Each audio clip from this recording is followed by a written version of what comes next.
She is a coach, a motivator, and she's really here today to talk about how you can help your personal brand help to make connections and build business relationships. So, Nile, we'll let you kind of take it away and get started here.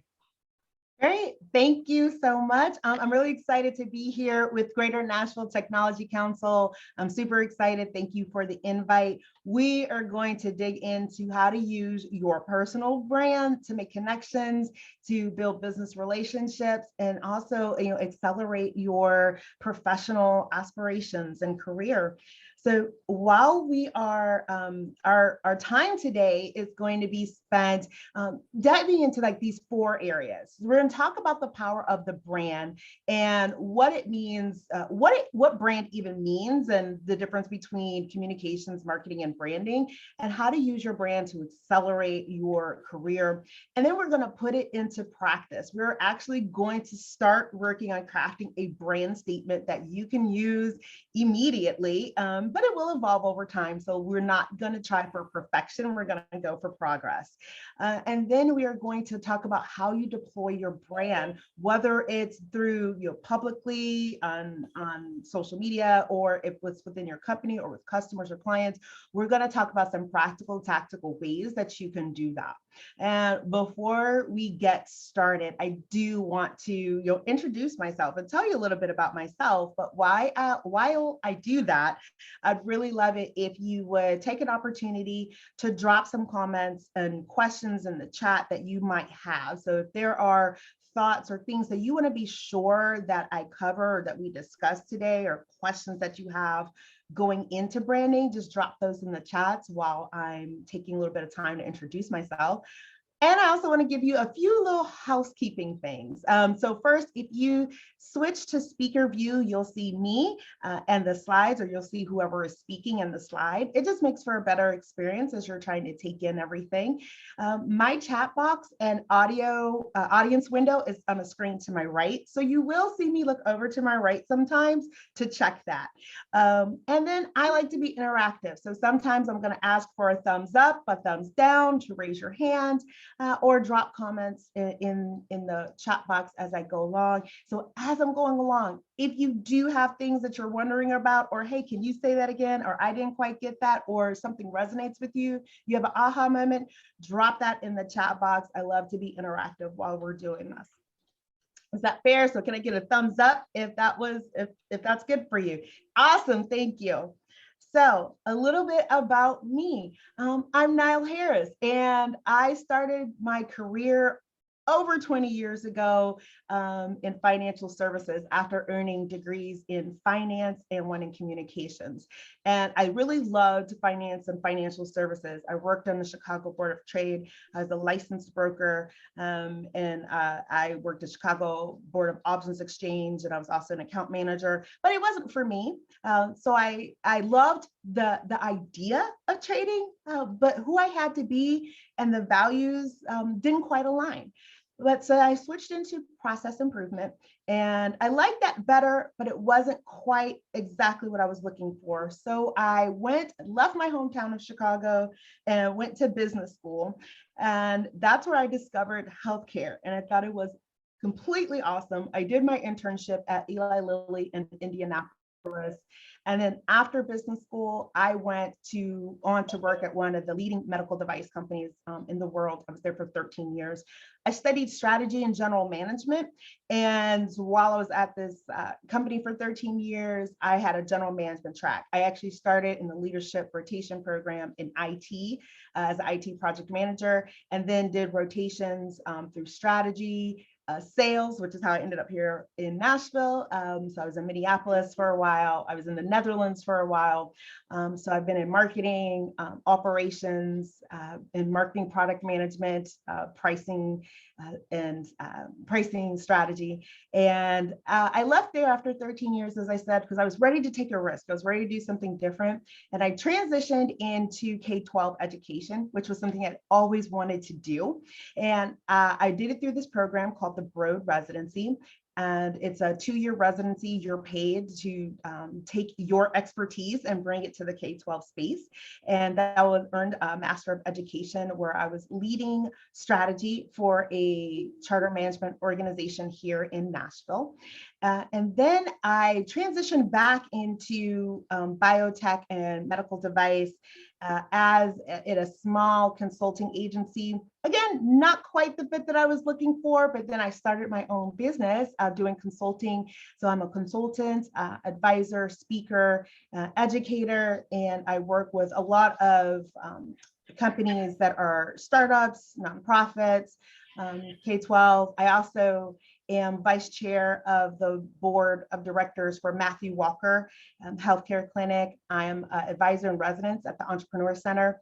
I've been a past mentor with Corner to Corner, and I've also been a mentor and advisor with the Entrepreneur Innovation Center out of Williamson County Schools, where I teach high school students how to start and run a business. So that's a little bit about me. It's a little bit about my background. I'm a multi-potentialite unicorn Swiss Army knife is how I like to describe it. And one of the things that I saw when I was mentoring and coaching others, who felt stuck in their careers or felt stuck that they weren't being chosen for the opportunities they wanted, the common thread that I saw is that they weren't branding themselves. And that includes me. So I'm going to tell you a little bit about that journey, but I want to be sure that I'm focusing in on what's going to be most important to you. So again, please feel free to drop comments or questions or thoughts in the chat as I go. And so I want to tell you a little bit about the power of your brand. Now, as salespeople or business development people and people in our companies, we are told constantly to focus on the customer. So it can feel weird to take a step back, to spend time focusing on ourselves and coming up with a brand. But it actually is the secret weapon. It is a key strategy to elevating and accelerating the results that you're looking for. And if you're feeling stuck at times, because I've felt stuck at times, branding can be one of the best ways to do that. And once you develop your brand, you can then serve your customer better because you're going to know your customer better. So do you differentiate between, I got a question. So do you differentiate between personal and professional brand? Not sure to integrate my personal passions with professional. Great question. I'm going to be touching on that as we go. So brands are not just for companies and not just for products. They are for people. So I'm going to work on making that distinction. A definition of personal branding that I found that I thought was really interesting was it is the conscious and intentional effort to create and influence public perception of an individual by positioning them as an authority in their industry, elevating their credibility and differentiating themselves from the competition to ultimately advance their career, increase their circle of influence, and have a larger impact. So I thought that that was a great definition. It encompasses a lot because a personal brand encompasses a lot. It encompasses you, and you are a lot. We are all a lot. We are multifaceted, as the question from Tammy points out. So what other place to begin than with the foundation? So branding and marketing communications work together. A lot of times people will use them interchangeably or not necessarily understand that these things are meant to fit together and not necessarily be independent of one another. How I like to distinguish brand communications and marketing is that brand is the story. You heard a little bit about my story, right? And this is the same story that I use with clients and potential clients. And it's also the same story I use with if I'm wanting to connect with employers. My story is my story. It's the why, it's the who, it's the experience that will ultimately attract people to you that you want to attract. Communication tells the story. It's how you message it to particular and different audiences. And we're going to dig into that. And marketing, it sells the story. It creates value in the mind of the consumer of the story. Now, the consumer, the audience, can be anyone. So if we're talking about a company or a product, like say Coca-Cola, we're pretty clear on what that is, who that audience is, right? We're pretty clear on what it means by brand. When we're talking about an individual, it is the exact same thing. Think about your target audience as the leaders in your company, your manager, your clients. And if you have like a side hustle, who is that side hustle at? right? So if this marketing creates value in the mind of the people that you are trying to attract into your network. Now, when do you do what? And the secret to cultivating and attracting connections and business relationships is knowing when to brand, when to market, and when to communicate. The brand is the guiding principle. Think of it as the frame, and then marketing and communications will dress the frame. So we start with creating the brand first, and that's what we're focusing on today.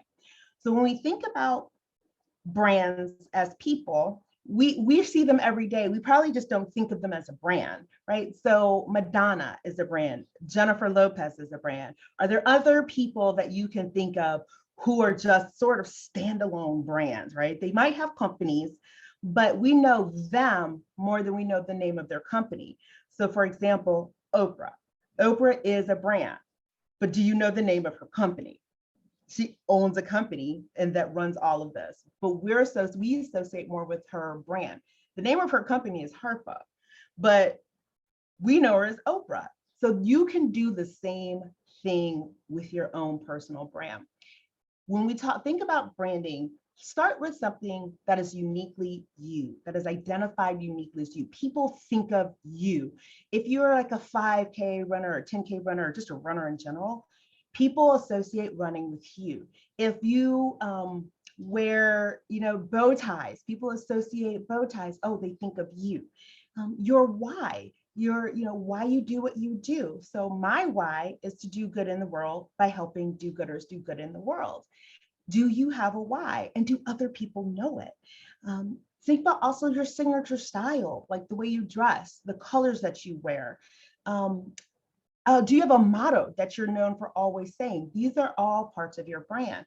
And one of the things that I want you to do is take out a piece of paper or type, doesn't matter, grab anything, grab a Post-it note, and just start jotting down some things that you think people associate with you. It doesn't have to be professionally or business related, just things that people associate with you. And because you'll start to see some patterns in how people perceive you, which is all part of your brand. And the thing is, you are always displaying a brand, whether it is something you crafted or not.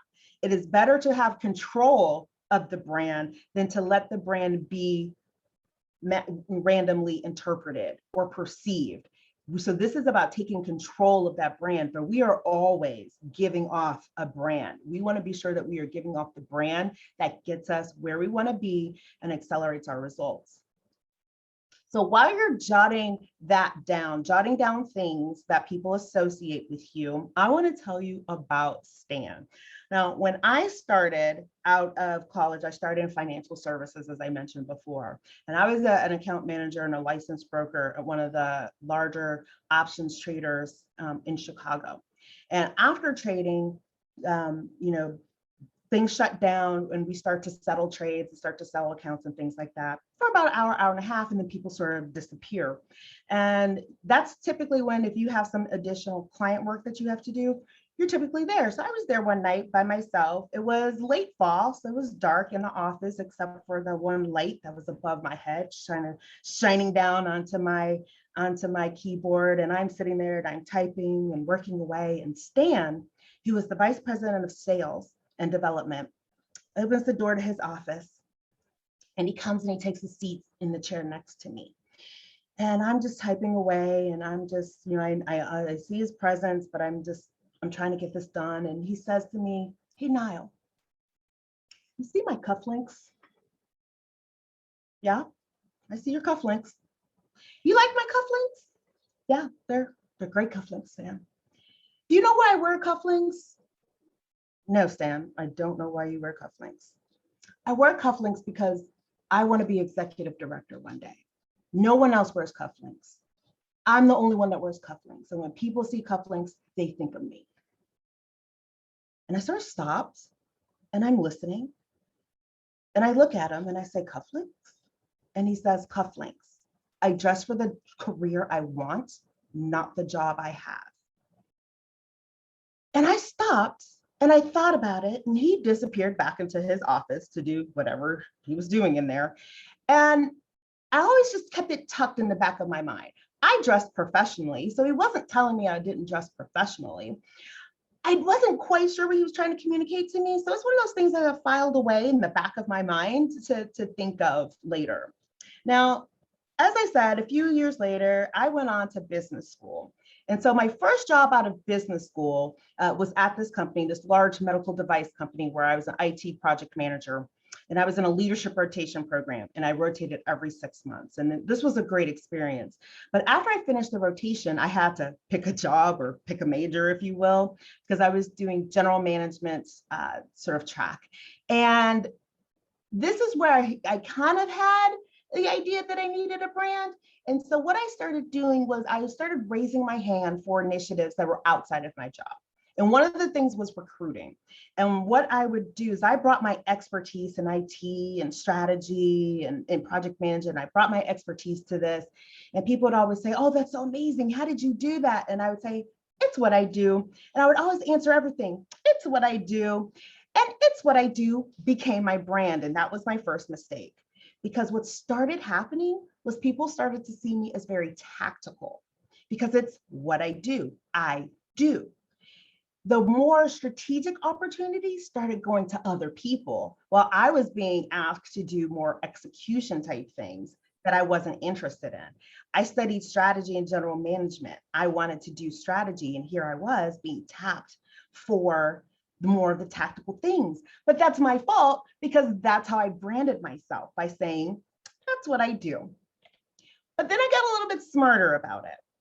I started stepping up for more of the leadership extra opportunities and providing more of the vision to what was happening. And so that led me to be tapped on the shoulder to work in corporate strategy and development at the corporate level. So my boss's boss was the CEO of the company, and I was literally tapped on the shoulder. I was sitting at my desk working when the vice president of strategy came to my desk and literally tapped me on the shoulder and said, I need somebody to work in strategy, and I hear that you are really good at strategy. So I started to get smarter. My brand started to get out there. I started to get recognized, and I started to get pulled into opportunities that I wanted. So I doubled down on that strategy. I started an affinity club for National Black MBAs that garnered sponsorship of like a lot of the presidents and high-level executives of the company. And then I was asked to be the first non-HR recruiting lead for the University of Michigan. But there was something else going on while I was in this role, right? So this is amazing. I'm putting my hands up for all these things, but there was something else that was happening.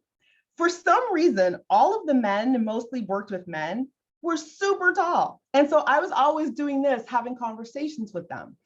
So I started wearing higher heels. I started wearing like 4-inch heels just to raise my eye line a little bit. Now, my shoe game is kind of awesome. So people would stop and look at my shoes and would comment on my shoes. And I started having like all these random hallway meetings. And in meetings, people would look at my shoes and stop and look at my shoes. And the shoe conversation would only last about a minute, maybe less than a minute. But the conversation led to other conversations. And for some reason, I couldn't quite put my finger on it, but for some reason, this opened up my network. And I started being tapped and asked for different things. And it became an urban legend that I knew everybody and everybody knew me. So I got smarter about the brand. I was strategic, but I hadn't quite gotten it down yet. This led to a transition point in my career. My manager went into talent review and said, Nyle wants to go into sales. And by this time, everybody in the room knew who I was because I had been working my brand. So I used my brand to leverage moving into a sales role. I started with a president of a business who helped me learn cardiovascular. And then I moved to Nashville, where I got the opportunity to work in the field. Now in the field, work in the OR, I can't wear 4-inch heels into the OR, but I did other things to try to set myself apart from other salespeople with my customers. And I wore a Hilton vest, which was worn by a lot of surgeons. Red helped me stand out in the OR, which some people, we're divided on that tactic. But I had my name embroidered on my lead and on my scrubs. That way, people, when they were had to record the names of the people who were in the OR, they didn't have to ask my name. They didn't have to ask how to spell it. There was no awkward, embarrassing moment because my name is always on my person. That just made it easier. And that also led to my brand. So this took me back to that moment with Stan, though, eventually. My shoes became my cufflinks. I started to finally make the connection between what Stan was telling me. People weren't, it wasn't about the object. It wasn't about the cufflinks. It wasn't about the shoes. The shoes were just an avenue for people to talk to me. It made me more approachable. It was never about the object. It was about having a way for people to come talk to me and make it easier. So introverts, extroverts, people that didn't really know me very well, they had an in to strike up a conversation with me. And that little small thing led to a lot of possibility. And so I'm asking you, what is your cufflink? And we're going to find out. So we're going to dive into how to cultivate and attract connections with your brand.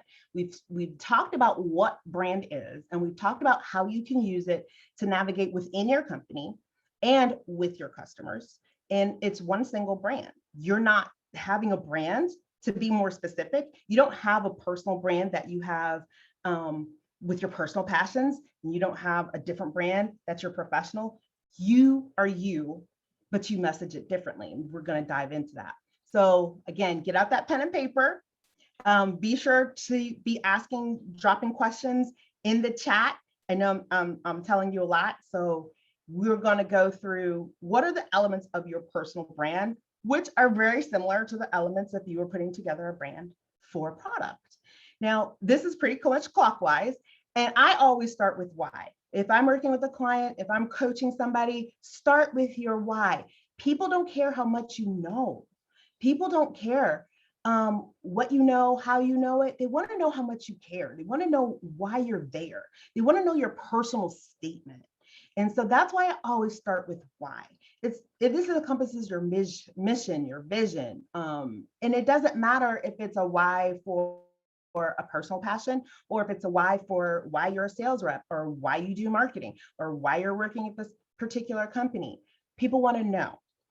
People want to know more about you, especially, oddly enough, in this time of social media, people are actually looking more behind the face of things. They want to know what's back there. Then the what. What is it that you do? This is pretty simple.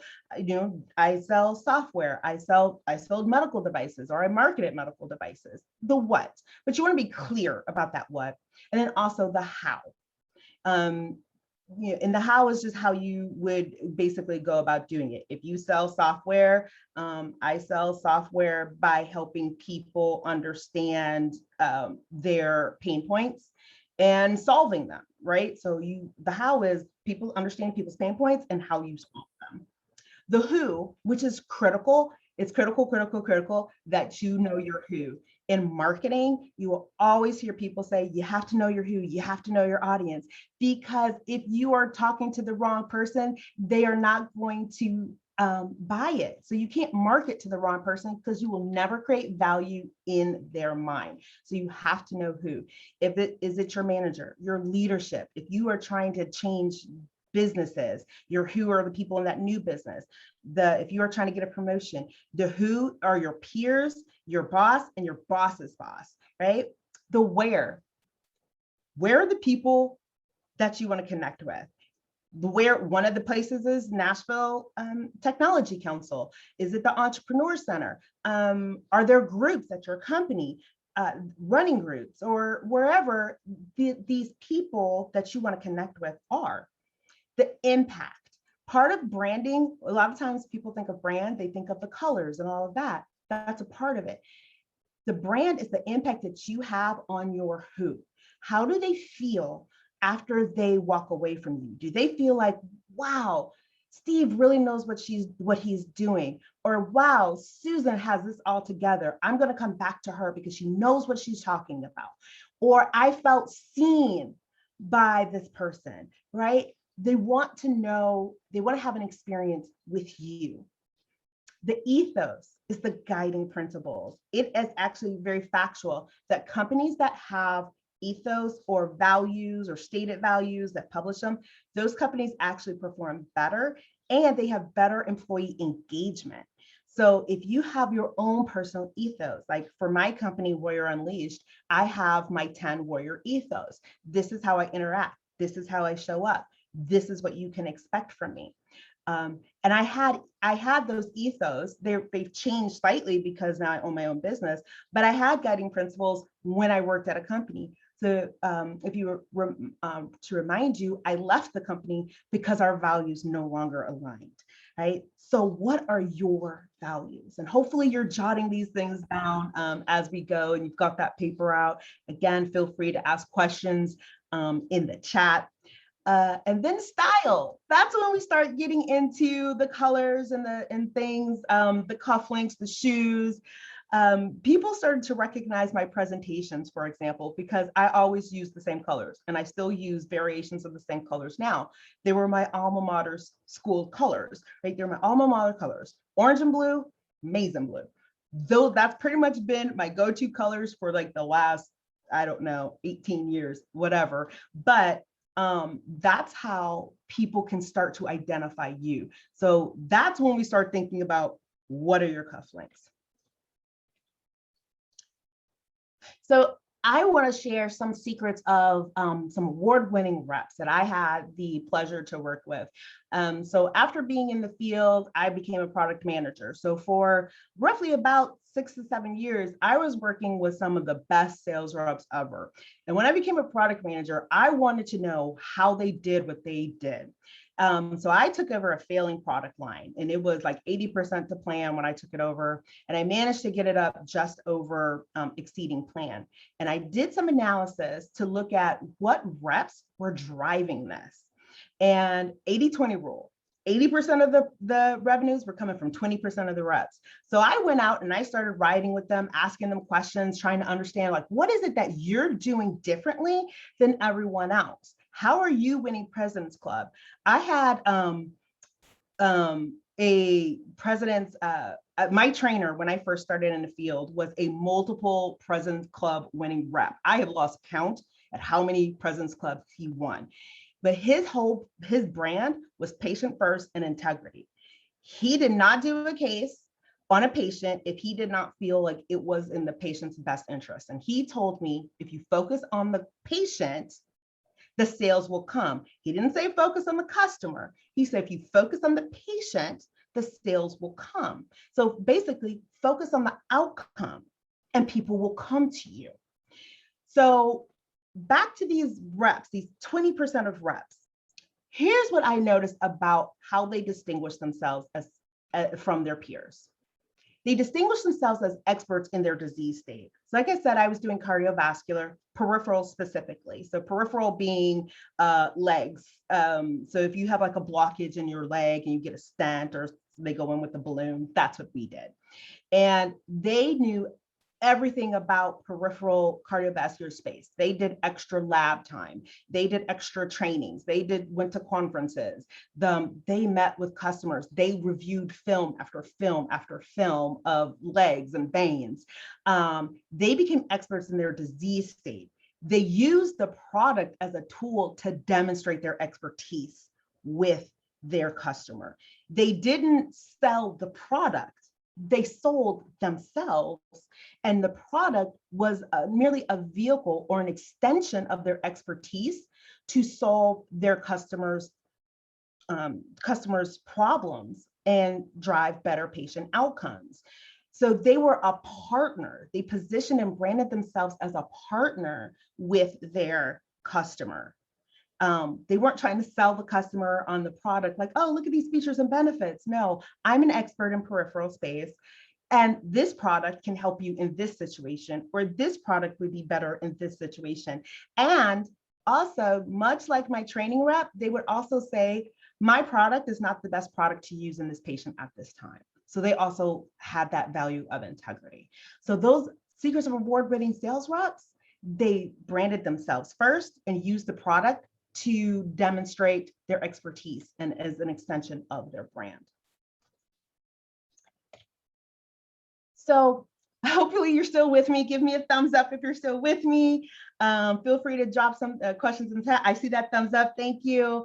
And please feel free, because now we're going to start crafting your brand statement. And so hopefully you still have that paper, you have that if you're typing it, because we are going to solve for X. So we've talked about the power of the brand. We've talked through the elements of how to create an effective brand.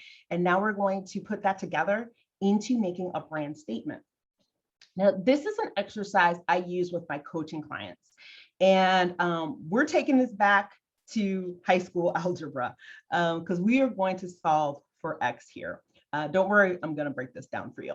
So you take your skills and your talents, divide them by your successes, and you get your X factor. Or with my clients for my coaching, I call it the warrior's weapon. It's your gift, it's your superpower, it's what separates you from everyone else. So let's start with your skills. So if you've got that paper or you're typing, you are going to write down the skills that you need for your job, because we're focusing in this discussion on how you can be using your brand professionally, but you can also do this personally. But for this discussion, jot down those skills. Jot down those skills that you need for your job. Okay, I got a comment. You mentioned Swiss Army knives. I use the same positioning through picking the implement that best relates to the target audience. Yes, excellent, Corey. You're a little ahead of me, but that is exactly right. We're going to talk about how and when you position that, but I love that. So the skills are, you are either average or above average, right? And these can, and when I say skills, these are anything. Like, I know how to cold call. I know how to make a PowerPoint presentation. I know how to use Excel. Right? So this list is going to be relatively long because you're just listing the skills that you need for your job. Then we're going to go to your talents. These are the skills where you excel. If you're not sure what your talent is, because a lot of times it can be difficult to see ourselves, but other people see our talents, right? So one of the ways that you can identify what your talent is there something that people come to you a lot for advice or questions on? You might or may not like it, but is there something that people are always like, hey, can I pick your brain? Can I pick your brain on this? Can I ask you about this? That's a good indication that that is something that is a talent. Again, it doesn't matter if you like it or not, but it's something that you are above average at. Another indication is there something that you do and then people ask you, why are you so good? Like, how are you so good at that? How did you get to be so good at that? And you kind of have to sit there like, I don't know. I just do it. That's another indication that that's a talent. I had a soccer coach who would always tell us a good soccer player scores goals. Great soccer players make it look effortless. So are there things that you make look effortless to others? That's a great indication that that is a talent. So jot those things down. Then your successes. It is time to brag. I know it can feel uncomfortable to focus on ourselves. Write down those things that you do well, right? Your awards, your recognitions, projects that you were specifically picked for. They didn't go to anyone else. They came to you, tapped you on the shoulder. What other people say about you, like, oh, John is excellent at cold calling, or Mary is excellent at closing. Like, what is it that other people are saying about you, or that you've been recognized for? A great place to get some inspiration here is look at your resume, right? That is a whole brag book. One of the other things that these sales reps did, these award-winning sales reps did, they had brag books. And every time, they would put into their little brag book, whether it was, Word document or a notebook. They would put in every time they did something, whether they were, whether it's President's Club, whether they won a spiff, whether they won business within a specific hospital. They would put that down because that became their brag book. And that was something that they would use to leverage. That brag book, what used to leverage to go to other companies. But that's something that you can do continually. But list out your successes. So now that you've done that, you've talked about your skills, your talents, and your successes, you're going to do the proverbial, you're going to divide your talents, your skills and talents by the successes to give you your X factor. This is the things that you do that no one else does. No two people do the exact same thing exactly alike. This is how you apply your talents and skills to drive your results and outcomes. And there are 100 award-winning sales reps, right? There are 100, but they all got there different ways. So how do you separate yourself from your peers, from your colleagues? Who is your sort of, I like to call it the motivation, like who do you look to be like, oh yeah, that's where I want to get to, just in terms of your results and outcomes, or what is your ultimate goal, right? And so that's how you're going to use and apply your skills and talents to get there. So when I work with my Warrior Unleashed clients, like I said, this is what we call the warrior weapon. This is a gift, your superpower. I like to call it superpower a lot. But this is how, this is it. This is the thing, right? And this is where you're going to work on crafting. It's going to take a few tries. It's going to take sort of getting into it, but it will be totally worth it because, again, you're always giving off a brand, but this way you're controlling the message of that brand. So how does this work practically? How does this formula work practically?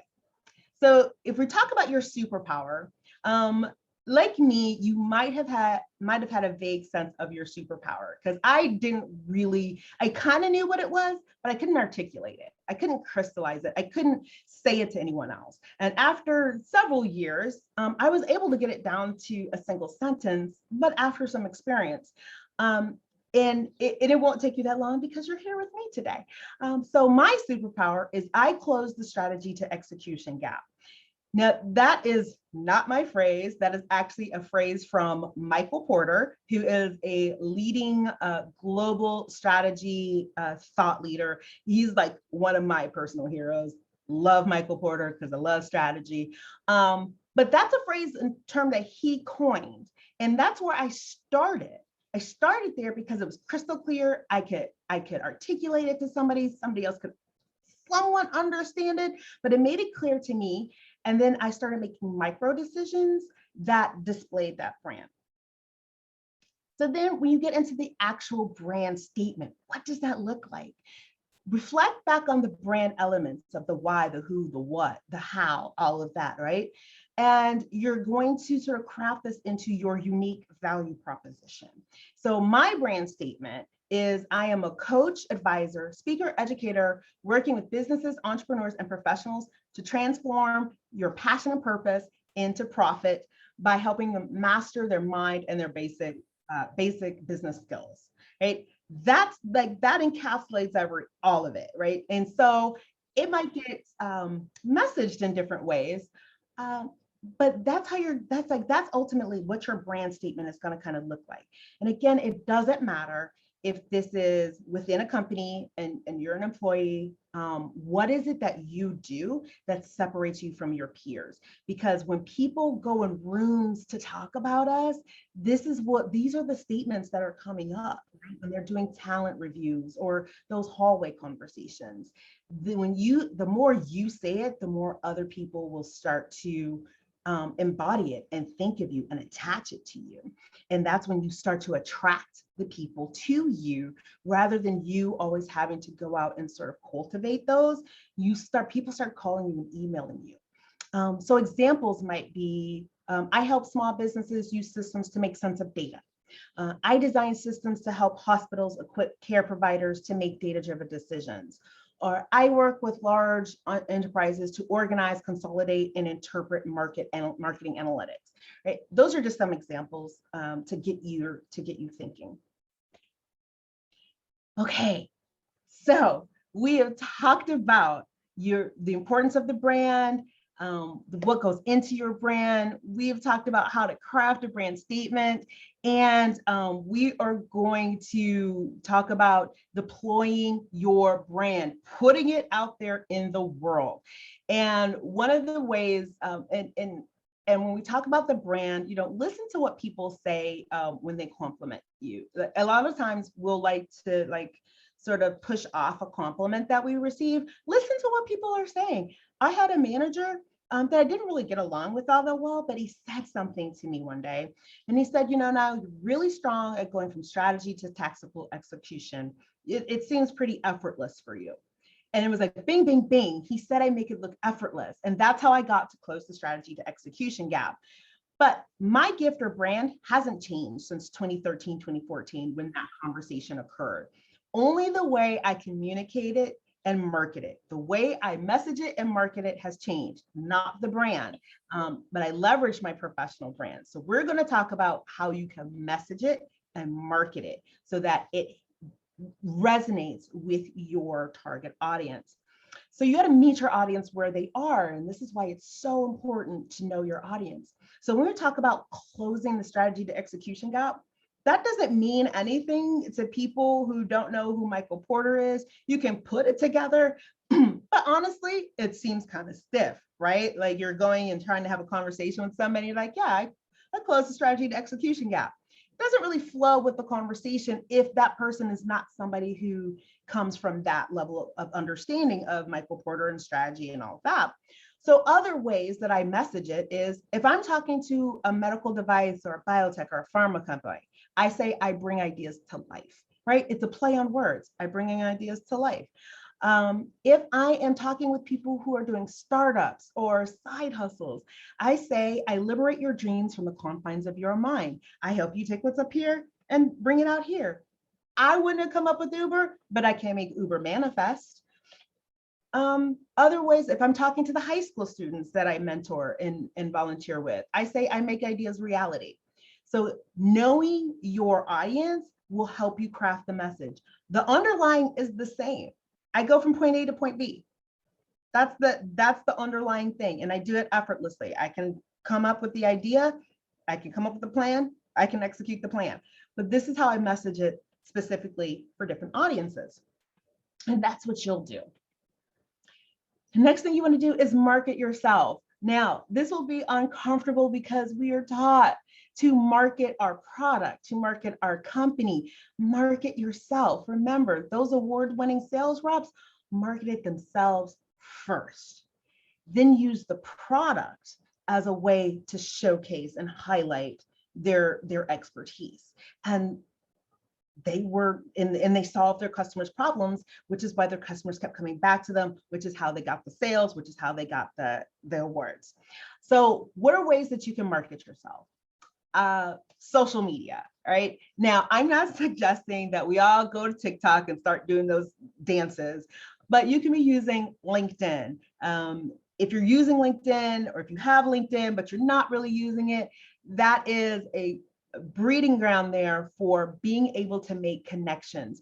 Most people don't comment and most people don't interact with the post, but a lot of people are actually seeing your content and putting it in your mind. I cannot tell you how many times I've been contacted from people in my inbox who never commented on a post, never engaged, never liked it, but they're like, oh, I've been reading your posts, watching your videos.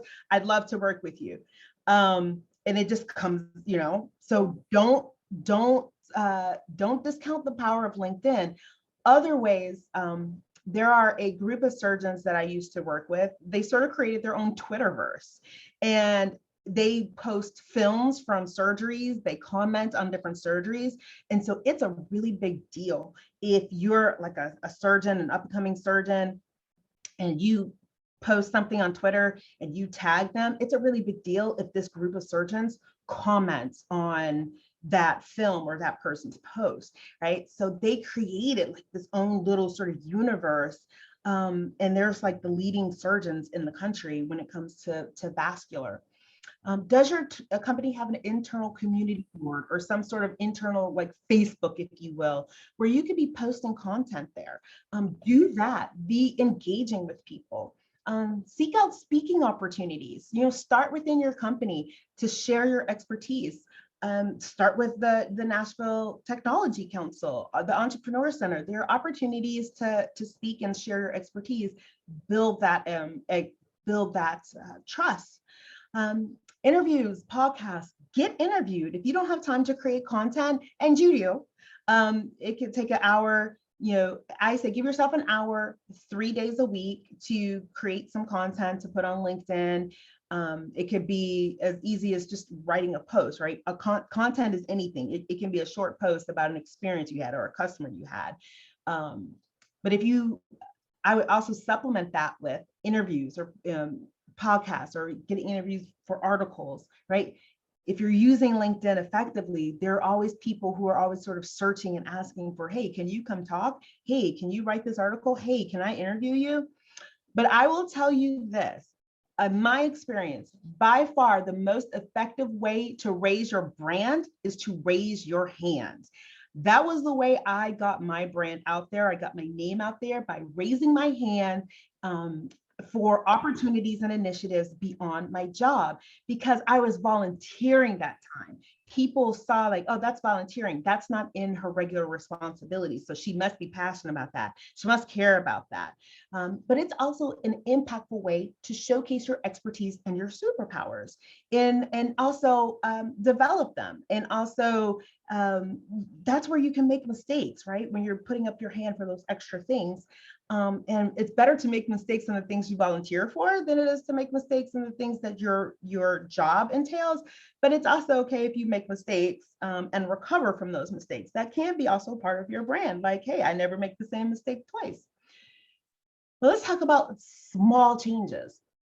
What can you be doing with just small changes? Because small changes can lead to big outcomes, right? For those of you who golf or those of you who do anything that's sort of precision, a small change to the grip can lead to an exponentially improved performance. It is the same here. Be like Stan. Pay attention to small details because little things can telegraph the most. A man from California reached out to me for coaching, and I asked him, how did you hear about me? And he said he was going to be moving to Nashville and found me in a directory that I was listed in, and along with other coaches. And he went and looked at all of our stuff, our websites, our social media, and things like that. And he saw that I was the only one whose message and branding was consistent on every platform. So if I make a change in one place, it ripples everywhere else. Now, the messaging and the content might be slightly different because the audiences are slightly different, but be consistent is kind of that point there. Consistency is a small thing, but it leads to huge outcomes. Update your headshot, your photo headshot. You can get it professionally done, but I'm gonna tell you right now, the secret weapon is right here. The cameras from the last 4 or 5 years take amazing photos. If you have a phone with amazing camera and great lighting, I have a ring light, you can take an amazing photo. You can also get them professionally done. I use both. If you were to look at my platforms, some are done with my phone, some are done professionally, and you can't always tell the difference. Email address, this is more if you have your own company, but this is also a pet peeve of mine. So if you have a company, get the URL for your email. Don't do mycompany@gmail.com. Do your name at mycompany.com. So I am Nyle at IamNyleHarris.com. It's not Nyle@gmail.com, because that small thing telegraphs that you take yourself and your business seriously. Develop a succinct why statement, that elevator pitch. And this doesn't have to be perfect. All of this will evolve over time. And on LinkedIn, having that updated headshot and also a cover for your profile goes a long way. And the last thing I want to say here is Omaha Steaks doesn't market to vegans, meaning understanding your who is critically important. So if you feel like you're being overlooked, because there are times where I felt like I was being overlooked, I wasn't getting the opportunities that I wanted, and it was difficult and it was frustrating. And what I did was I leveraged my brand to leave that opportunity. I leveraged my brand to start my own company. Again, my brand hasn't changed in 12, 13 years. But your brand goes with you where you go. And that was a mistake I made early on. I felt like I cultivated this brand under my company's banner. It goes with me wherever I go. So go where you are wanted, welcome, and adored. Market to where you belong. Be your who. And if you're that company where you are, and I'm not advocating that you leave, but there are two options. One, maybe you're not defining and developing your brand right. And it's not getting to the people you needed to get to. Or the other option is to leverage your brand to do other things, maybe a side hustle. So, okay, we talked about a lot today. I want to do a quick recap. We talked about the power of the brand, what the difference is between marketing, communications, how to use it to navigate your way around within your company, outside of your company. It's one brand, but you are messaging and marketing it differently to different audiences. We walked through how to craft a brand statement and also ways that you can use to deploy your brand. And leverage your brand to do in ways that you want to use it, right? So I'm going to leave you kind of with this.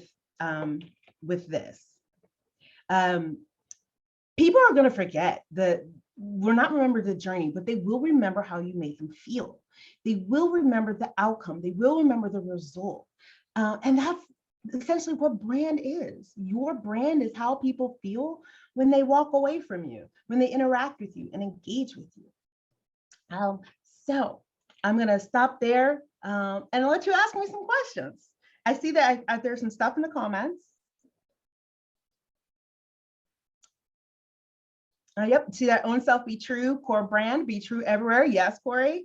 Let's see, easier to secure meetings by connecting with folks who have encountered you. Yes, if they can get you to target a prospect or to go cold to the target prospect, that is not the vegan when an Omaha Steak salesperson. Yes.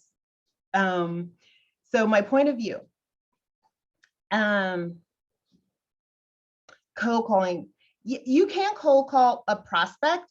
But what you do, because cold calling is still can be an effective tool, but what you do is when you cold call them, you point them back to, that's why it's important to like have things on LinkedIn or have things out in the public eye that you can share with people. That you can share with people and help build that credibility. So people, if you cold call, like if I get cold calls, I immediately go look and see, well, what have you posted? What have you done? Why would I work with you? I can also tell people haven't looked at my profile because they are cold calling me or cold emailing me for something I don't want or don't need. And had they looked at my profile, they would have known that. So I hope that answers that question.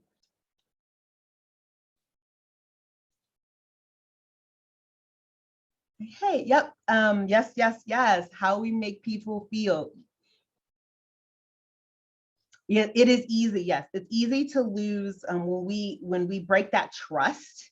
It is hard to get it back. And we can become so focused on, I have to meet my number, or I have to do this, or I have to get this, that we forget that it's a human on the other end of that transaction. And they want to be seen and they want to know that you see them. Okay, any other questions? Any other questions or comments? I hope that this was helpful for you. Well, thank you again, Nyle. We appreciate it. I think, oh wait. Really good session, thanks. It was great. We have one more question from Rob in the chat. Okay. Oh, is it effective to ask those around you, what do you think I do well? What questions should we? Yes. Absolutely. I would ask somebody that you trust to tell you the truth. Don't go to your fan base. Go to people who probably aren't your fan base, or two, if they're in their fan base, that they are going to be honest with you about what you do well and what you don't do well. Because what you don't do well is as important as what you do well, because you don't want to focus on like improving necessarily those things that you don't do well, but you want to know that they're there so you know how to compensate for them. Okay, if there aren't any more questions, I would love it if you guys would connect with me on LinkedIn or on Instagram. Again, I'm asking you guys, what did I do well? What did I not do well? So you can visit this link to provide some feedback or a testimonial, or if you have questions. But I would love it. Let's keep the conversation going. You can find me on LinkedIn. I'm there almost every day. So thank you for giving me time with you all today. Awesome. Thank you, Nyle. And thanks everyone for joining us. We'll send out the recording